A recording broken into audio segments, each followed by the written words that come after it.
یہ ہے کعبہ، دنیا کے مسلمانوں کی سب سے مقدس جگہ۔ یہ وہ گھر ہے جیسے اللہ تعالیٰ نے اپنا گھر کہا۔ یہاں ہر سال، ہر مہینے اور ہر دن ہزاروں لوگ آتے ہیں۔ یہاں عبادت کرتے ہیں، طواف کرتے ہیں، دعائیں مانگتے ہیں۔ لیکن یہ بھی حقیقت ہے کہ اس مقدس گھر پر کئی بار حملے ہوئے، مگر ان سب میں سب سے زیادہ مشہور حملہ وہ تھا جو ابرہہ نامی ایک حبشی بادشاہ نے کیا تھا۔ آخر ابرہہ کو کعبہ سے اتنی نفرت کیوں تھی؟ اس نے 60,000 فوج اور ہاتھیوں کے ساتھ کعبہ پر حملے کی کیوں کوشش کی؟ یہ جاننے کے لیے ہمیں پیچھے جانا ہوگا، ابرہہ کی زندگی اور اس وقت کے حالات کی طرف۔ ابرہہ نہ تو کسی بادشاہ کا بیٹا تھا اور نہ کسی رئیس زادے کی اولاد۔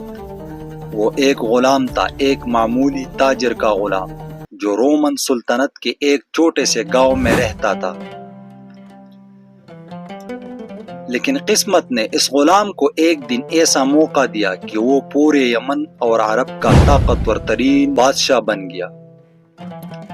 اس زمانے میں یمن میں زیادہ تر یہودی رہتے تھے، جبکہ حبشہ میں عیسائی۔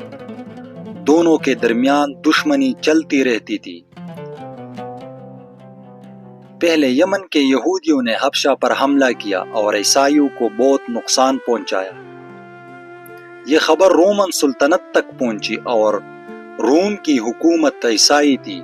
اس نے فیصلہ کیا کہ یمن کے یہودیوں کو سبق سکھانا ہوگا۔ رومن بادشاہ نے اپنی بحریہ تیار کی اور 1,00,000 فوج کے ساتھ یمن پر حملہ کیا۔ اس فوج کی قیادت کون کر رہا تھا؟ وہی غلام ابرہہ۔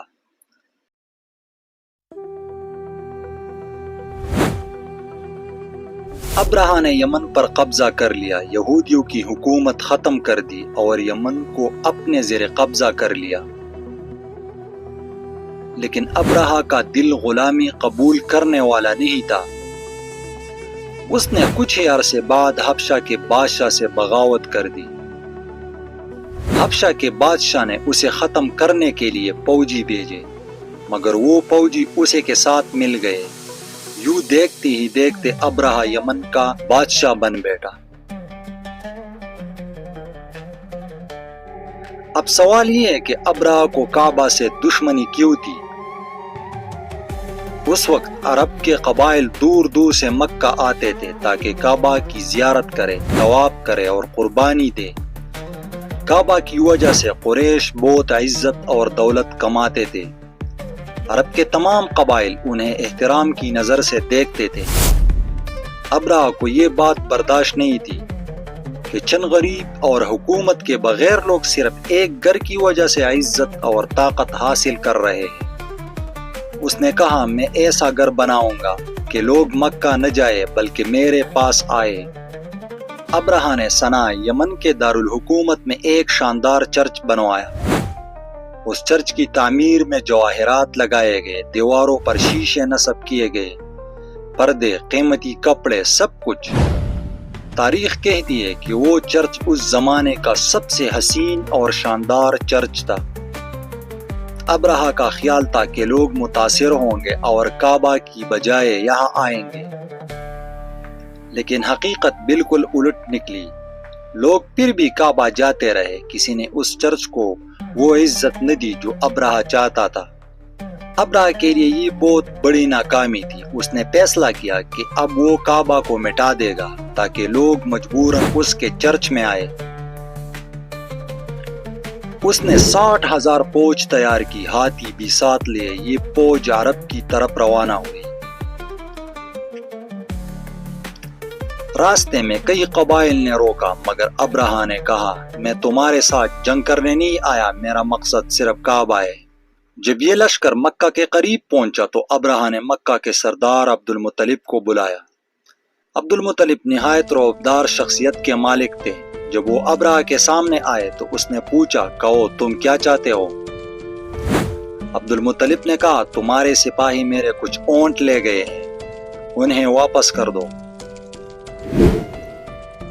ابرہہ ہنس پڑا اور بولا، میں سمجھا تھا تم کعبہ کی فکر کرو گے، تمہیں تو صرف اونٹوں کی فکر ہے۔ عبد المطلب نے جواب دیا، میں ان اونٹوں کا مالک ہوں، اس گھر کعبہ کا مالک کوئی اور ہے، وہ جانے اور اس کا گھر۔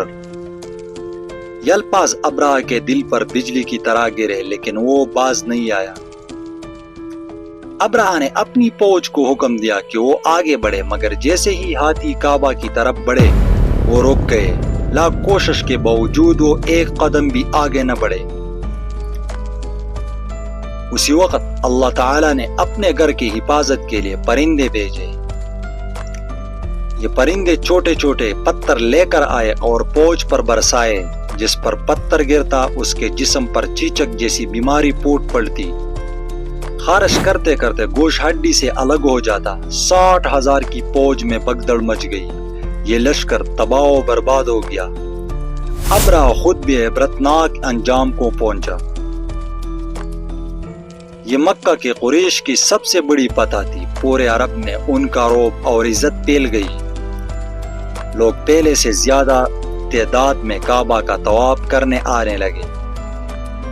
اور یاد رکھیے، اسی سال ایران کے آتش گدے کی آگ بجھ گئی، اور اسی سال مکہ میں ایک ایسا بچہ پیدا ہوا جس نے دنیا بدل دی، حضرت محمد صلی اللہ علیہ وآلہ وسلم۔ سبسکرائب